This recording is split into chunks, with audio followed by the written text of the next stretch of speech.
HTML is used to define the structure and the content of a web page. CSS is used to give style to that structure and make it look nice. And CSS is really easy to learn. I'm going to start on paper by drawing out the design that I want. I want a header on my web page. You can say my website. On the left hand side I want some navigation with some links there. I want the main content to be to the right and then a footer at the bottom. You can have a copyright notice. So in HTML each box is going to be a div. To define the structure even further, I'm going to put everything in a div, so then I can center that in the middle of the page. I'm going to put this middle section in a div as well, because in HTML it's good to define rows and then split the rows up into columns if necessary. So we're going to call this outer one container. We're going to give it the ID container. The hash means it's the ID. Then we've got hash header. This middle container I'm going to call content, and inside of content we've got hash nav for navigation and hash main for the main section, and then hash footer at the bottom. I want the background of the whole page around here to be grey. I want the background of container to be white. I want the background of header to be blue, and I want the background of footer to be grey as well. I want the whole thing to be 800 pixels wide. I want the content to have 10 pixels of padding around the outside. So this space here, I want 10 pixels. Which leaves 800, subtract 10 and 10, 780 pixels for the content. If I want main to be 600 pixels wide, this leaves 180 pixels for navigation. Now I'm going to quickly create that HTML structure. First, in Windows Explorer you need to go to Folder Options and untick Hide Extensions for known file types. Then create a new text document. I'm going to call it index, and then change the .txt to .html. Index is the name you give to the home page of a website. I'm going to use Notepad++ to edit this. Any text editor will do. So HTML tags, then our head tags, and we can have a title, my website. Body tags, we have a div with the ID container. Then we have a div with the ID header. Content. And footer. Inside content we have nav and we have main. So if we just zoom out you can see all of those divs make up the structure we drew out on paper. So inside header we just want heading 1 saying my website.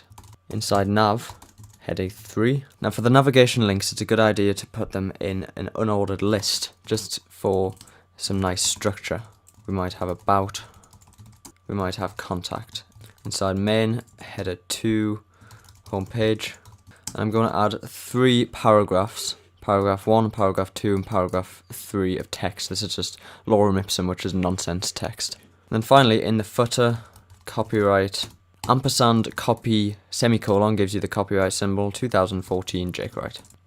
So if we save that and open it in a browser, you'll see all of the content is there, but it just doesn't look very nice at all and it doesn't have the layout that we want. This is where CSS comes in. Create a new file. I'm going to call it style.css.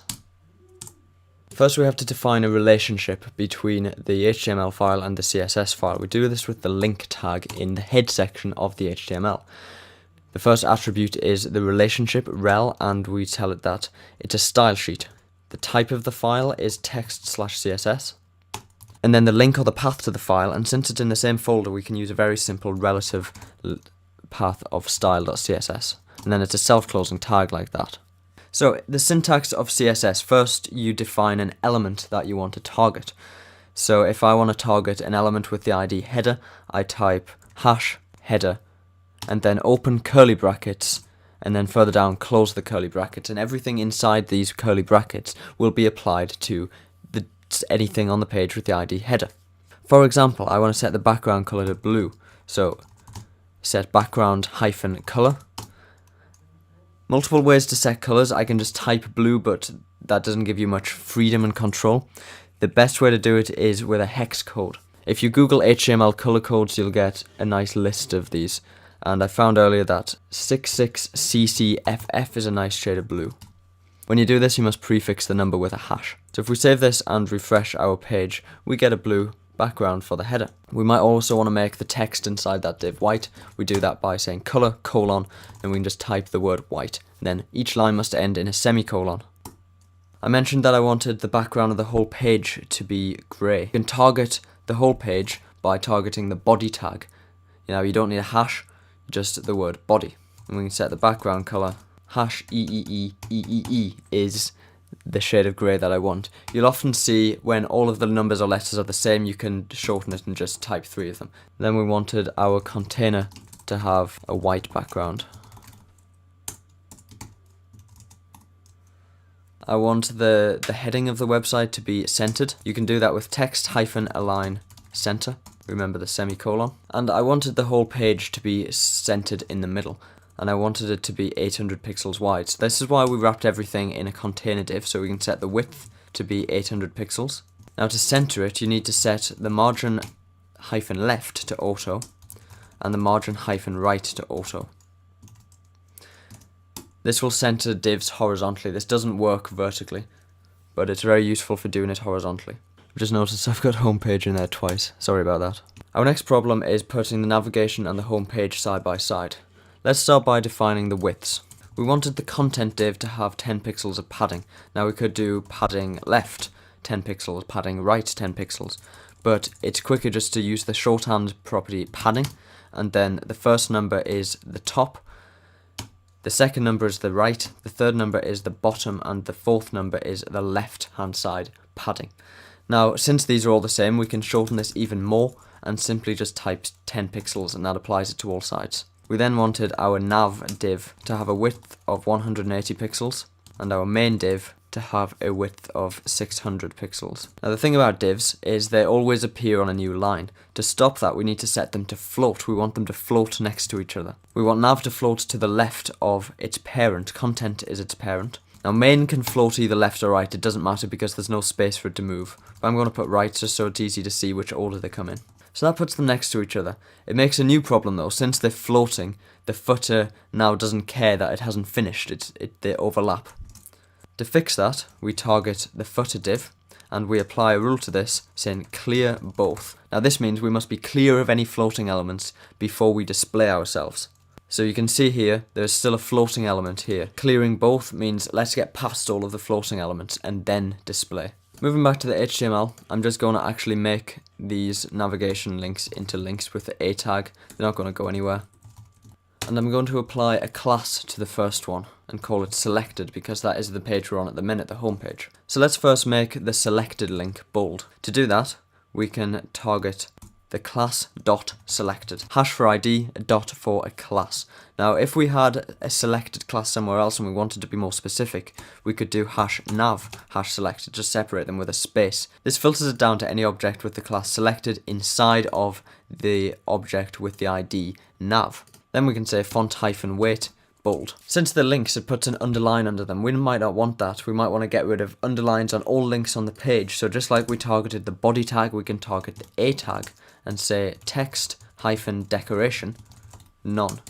We might want our links to be red, color red. And we don't like those bullet points, so let's do something about those. Let's target the unordered list within the navigation div. Let's set the list-style-type to none. That removes the bullet points. And let's set the padding to 0. That removes the space at the left. The reason we have a gap along the top is because this heading has a margin on it. We can target the h1 tag and set the margin to 0. If we wanted to apply the same rules to a number of different tags, we can separate them with commas. We could apply it to h2 and h3 as well, and that would remove the margin from all of the headings. To give the web page a nicer font, we can set the font family property of the whole body tag. Now you need a font stack. You start with the name of the font that you want, then you need some backups in case the user doesn't have that font. So you could try Arial, then just end with a type of font like sans serif. Finally, let's give the footer 10 pixels of padding. Set the background color to grey. I'm going to choose 999999. Set the color of the text to white and set the text align to right. And equally give the header 10 pixels of padding. And there we go, that's the web page we designed on paper. So to recap the syntax of CSS, first you start by specifying what you want the following rules to target. So that could be something with a particular ID, in which case you type a hash and then the ID, which could be something like header. Then you open curly brackets and then close the curly brackets, and inside it's a good idea to indent just like in HTML so it's easy to read. You can put the rules. They come in the form of the property name, a colon, and then the value you want to set. Each rule ends with a semicolon, and it's useful to put each rule on a new line. If you want to target something with a particular class, you use a dot instead of a hash. If you want to combine them, if I wanted to apply this rule to the object with ID header and all of the objects with class sidebar, I can do that by using a comma. If you want to target a tag instead of an ID or a class, you just type the name of the tag, so like A or body. If you want to be more specific, just separate the identifiers with spaces, so you can have hash content.sidebar. And this means apply this rule to any object with a class sidebar inside the object with the ID content. Of course, this doesn't have to be an ID, that could be a class. We could be even more specific. This chain can be as long as you want, as long as in the HTML, this is inside of this, and this is inside of this. One last thing I want to mention is that you don't need to put the CSS in a separate file. There are two other places you can put it. You can put it inside style tags, directly in the head section, just like that. Or you can use inline CSS. You can add the style attribute to any HTML tag. But it's better practice and much simpler if you keep the CSS separate in its own file, so I recommend doing that. Hopefully this has given you a good introduction to CSS, which will help you turn those plain websites into something presentable. Thanks for watching. Which is number plus number 2, and then we could output by typing echo sum 5 plus 3, which will, as expected, give us 8.